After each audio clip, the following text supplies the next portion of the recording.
In this video I'm going to show you exactly all the market garden tools, equipment and infrastructure that we used when we started our farm on a budget.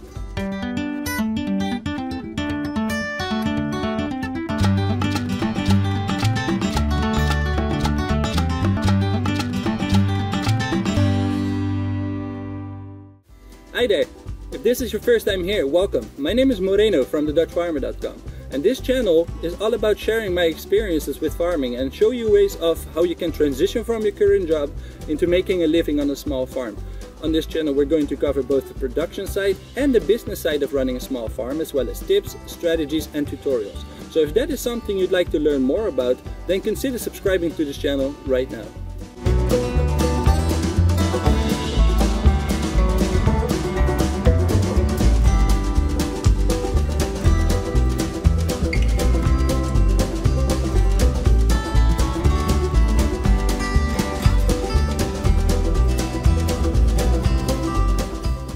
Alright, so I just finished up untying all of the tomatoes and the peppers here in our high tunnel. Now it's just a matter of getting all of this material out of the high tunnel so that we can start planting for late winter and early spring. But that's not what this video is about, because in this video it's all about market garden tools. So let's get started.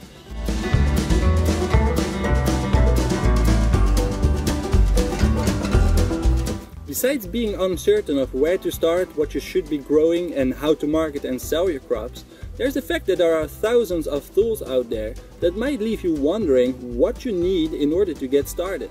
And depending on your budget, honestly, you can make it as advanced or as basic as you want, but no matter how much money you are willing to invest in your farm, there are several tools out there that are going to make your life as a small farmer or gardener a lot easier.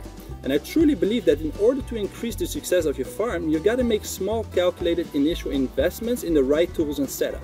You don't have to start out with the fanciest climate-controlled greenhouses, transplanters or walk-behind tractors or any other high-cost initial investments like that. Instead, I highly recommend you start with the basics. And with this in mind, let's have a look at some of the things you will need when you start a farm. Now, in order to understand and know what you're going to need, I like to break things down in categories of work you're going to have to do when you start a farm. And this work can be broken down in the following categories. First up, you have to prepare your land into a production area.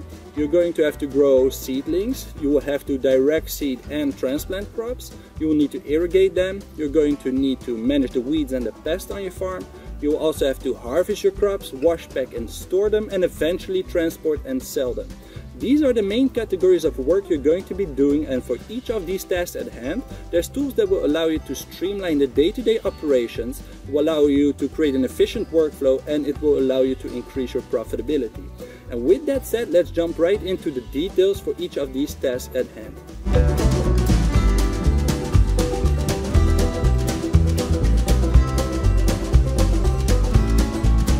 Alright, so starting off by converting your land into a production area. The way to do this, including all the options you have to achieve a weed-free growing area, I explained in our other video of how to start a farm from scratch, so I won't get into much detail here, and if you'd like to know more about how to do that, I highly recommend you watch that video after watching this one. What I will share though is that we converted this piece of land by doing an initial tillage of the land with a tractor and walk-behind tractor, and after that moved directly into a no-till, no-dig setup where we cover our growing beds with a layer of compost directly laid onto the surface of the soil without incorporating it. If you follow the same approach, you're going to need some of the following things. First of all, you're going to need lots of compost to create the beds. The recommended depth is somewhere between 4 to 6 inches or 10 to 15 centimeters to kill off the existing vegetation. You could potentially lay down some cardboard below this layer of compost, but if you do that, make sure you lay it down in autumn so that it has enough time to disintegrate when spring arrives. We once made a mistake in our small family garden by laying down cardboard in spring and not putting enough compost on top of it, and believe me, it's a hassle to plant into and not practical in any kind of way. Luckily at that time it was only for our small family garden, but on a commercial scale you don't want to do things halfway. Pathways can be filled up with wood chip mulch, and to move all of this organic matter around, you're going to need some basic tools like wheelbarrows, shovels, forks, spades, and some basic hand tools like that. Also, to measure and lay out your growing beds, you're going to need some pegs, ropes, and a measure tape. The things that are optional depending a bit on your time frame and your situation are a rental tractor, a walk-behind tractor to do an initial tillage of your land, or if you cannot get your hands on enough compost and you've got some more time available, you might want to consider using a silage tarp laid down on the growing area to kill off the existing vegetation. Then once you've prepared your growing beds, we go over to growing strong and healthy seedlings.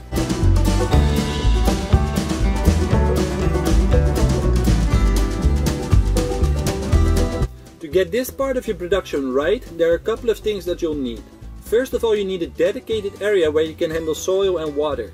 For this purpose, we bought a simple and basic small tunnel kit that functions strictly as a nursery. Here we do all of our seedings for the year, but when you just get started and if you're on a low budget, you might want to consider using a spare room in your house, your shed, or any other space that you might have available. As long as you're able to somewhat control the temperature, you can have some ventilation going, you can handle soil and water, and you have enough light for the growth of the seedlings, you'll be all set. Depending on the amount of seedlings you're going to grow, you might need to make some nursery tables or shelving units. In our case, we made a simple DIY shelving unit from dismantled pallets. Then you're going to need seedling trays and pots, some labels and pens to note down what it is you're growing, a watering hose, seeds, and high quality potting soil. And that's it for the nursery. From the nursery inside, we head over outside where you will need to direct seed and transplant crops. So let's go.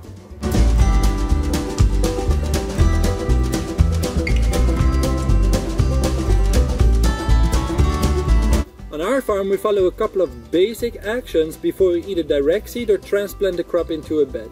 We first harvest the crops that is currently in the bed, or we remove the previous crop's residue if any remains, but we try to leave as many roots in the ground as possible, as this will continue to feed the soil food web.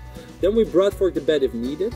In the beginning of the season I find this quite beneficial after a long winter, but during the season I don't broad fork the beds anymore. I find that the crops have more difficulties to grow in our beds when they're loosely broad forked. After we have broad forked the bed, we amend them if needed. Usually we're just adding a large quantity of compost at the beginning of the season that will allow us to do up to 3 or 4 successions in a bed before we start seeing that the crops can use a little bit of extra compost. In case of heavy feeders, we might top them up with a little bit of organic matter during their growth. After amending the beds, we shallowly rake these amendments in using a rake. We then direct seed the beds and finish it off with the bed roller to get a nice soil to seed contact, which increases the overall germination rates of the seeds. Though if using the jank seeder, the bed roller is not a necessity. With the 6-row seeder, it will be more useful to create a bit of a compaction before seeding. To do these steps I've just explained, we use the following tools: an oscillating hoe to get rid of the previous crop, a rake to rake in the amendments and level out the bed, a broad fork to loosen the subsoil, seeders to direct seed the crops, and we finish it off with a bed roller. For transplanting the crops, we basically follow the same set of actions, except instead of direct seeding, we transplant the crops. To mark out the spacing of the crops you are growing, you have a couple of options. You can either choose to use a rake with some polytube set at the right distance, you can use a dibble system with the bed roller, or you can use a gridding type roller that will mark out the correct spacing for you. In terms of efficiency and practicality, I like the gridding type roller the most. It's a simple tool that will allow you to mark out the exact spacing you need for the crops with a simple pass over the bed, and it comes out super clean. Then once you've direct seeded your crops or you've transplanted seedlings into your beds, you're going to need to irrigate them.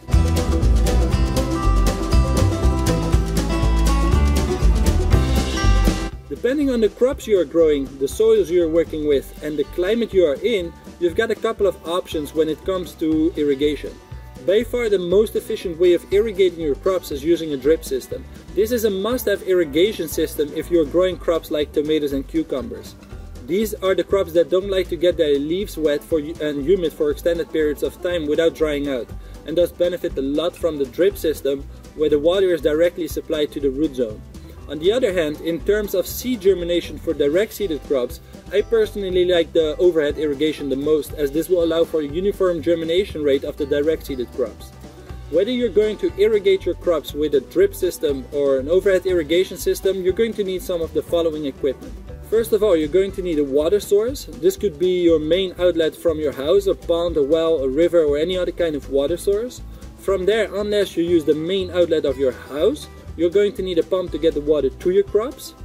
irrigation hoses and pipes, basic hose connections, fittings, hose clamps, drip hoses and sprinklers, optionally some timers, manifolds and some posts to attach your sprinklers on. These are the exact things we use on our farm to get all of our crops irrigated. Then from irrigating your crops, we go over to the weed management on your farm.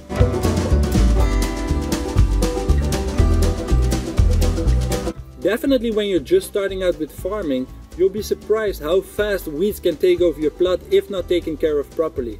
There are several strategies that can help you avoid these situations in the first place, and the tools and equipment you use in combination with the management can mean the difference between a clean bed or an overgrown patch. In order for you to get the weeds under control, you have to remember to be proactive and not reactive. You have to make sure that you won't allow any weeds to get established in the first place after doing the initial preparation of your beds.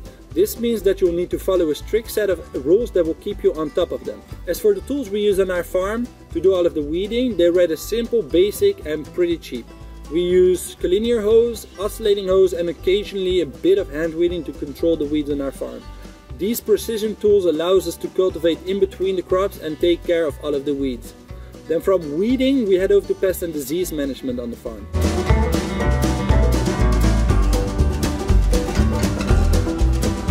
No matter where you are situated on this planet, you will have to deal with some kind of pest or disease occurrence on your farm. Whether it's flea beetles, deer, caterpillars, mice, moles or fungal diseases. Knowing what kind of pests and diseases occur in your area is essential in knowing how to prevent these from becoming a problem in the first place.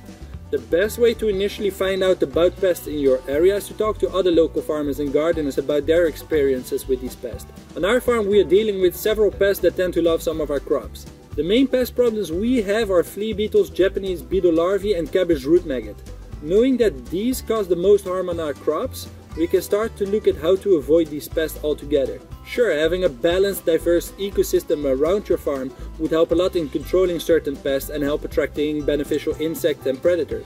Yet in the beginning, when you're just starting out, you're much better off relying on identifying what pests do occur in your area and then use that information to create a plan of approach.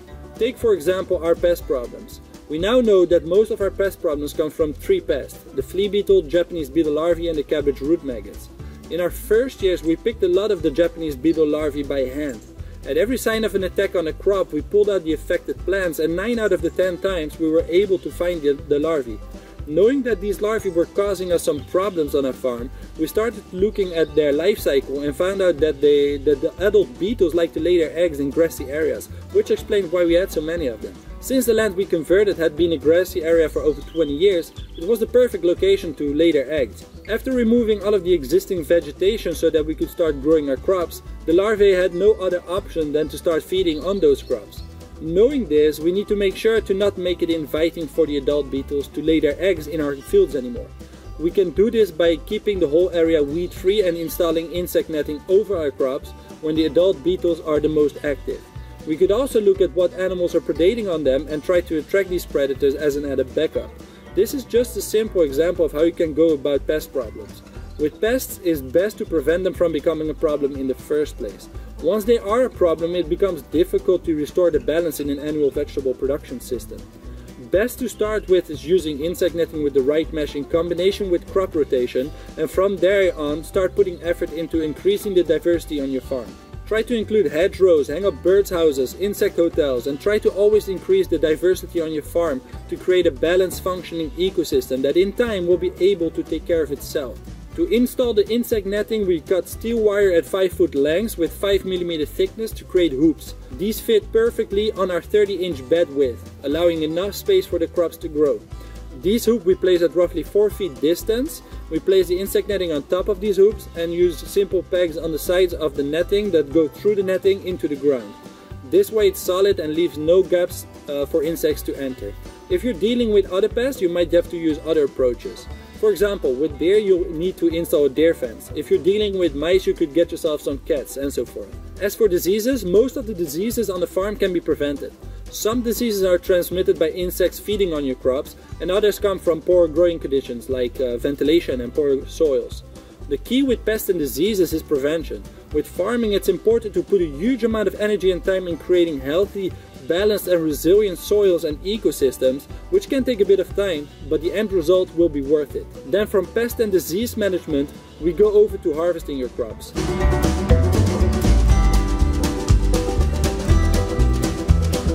After taking care of your crops, you will reach the harvest stage, the moment of rewards and bounty. Once you reach this stage, you need to make sure the crops are being harvested at the right time and on the right way. If a crop is harvested too soon, you might end up with a crop that is not mature yet, and that can have a huge impact on the quality of your produce. Same goes for harvesting your crops too late. Depending on the crop you're harvesting, there are a couple of different types of tools to do this efficiently. On our farm we use a quick cuts greens harvester from Farmer's Friends, which is a must-have for all baby leaf crops like mesclun and arugula. We use harvesting knives for things like lettuce heads and spinach, small scissors for tomatoes and peppers, some elastics for bunching crops like radishes, carrots and kale, and harvesting crates to collect the crops. And if you're on a larger piece of land, you can use a harvest crate to move around larger amounts of produce. Those are the basic things needed to harvest your crops efficiently on your farm. Once you've harvested your crops, you need to process them in a post-harvest station. Here we do all of the washing, packing and storing of our crops. So let's go and have a look.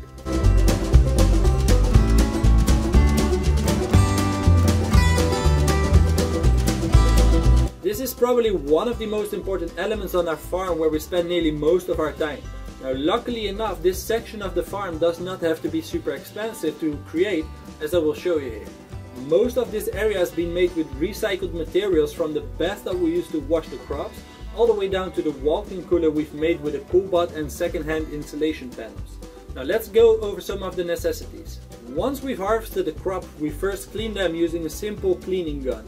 We then let them drain on the drainage table to get the excess water off. In case of salad mixes, we simply wash them in the bathtub if needed and move them through the spinner to dry them. From there we move the crops to the drainage table, and we either package them directly in their final packaging, or we weigh them and we store them in the cooler. We then label them using simple labels we've printed out, and they're ready to go.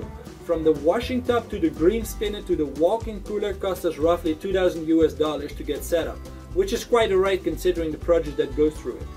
Then, once the crop is ready to go, it's time to sell it and deliver it to your customers.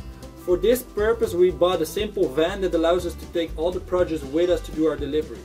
If you're going to sell your crops at the farmer's market, consider buying mobile tents and tables, tablecloths, scales, signage, packaging, crates and so forth. Remember that when you're just starting out, make sure to be resourceful. Try to find good deals and invest in the necessary tools and equipment, and then grow from there. Now, if you enjoyed this video and you want to see more of this, make sure to give it a thumbs up and subscribe to this channel right now. As for the tools, equipment and infrastructure that we've covered in today's video, I've combined them all on a simple checklist that you can find in our free ebook. You can download it for free on our website over at thedutchfarmer.com. I'll put a link down below in the description. For now, thanks for watching, have a nice day, and check out our other videos in the How to Start a Farm series. See you there.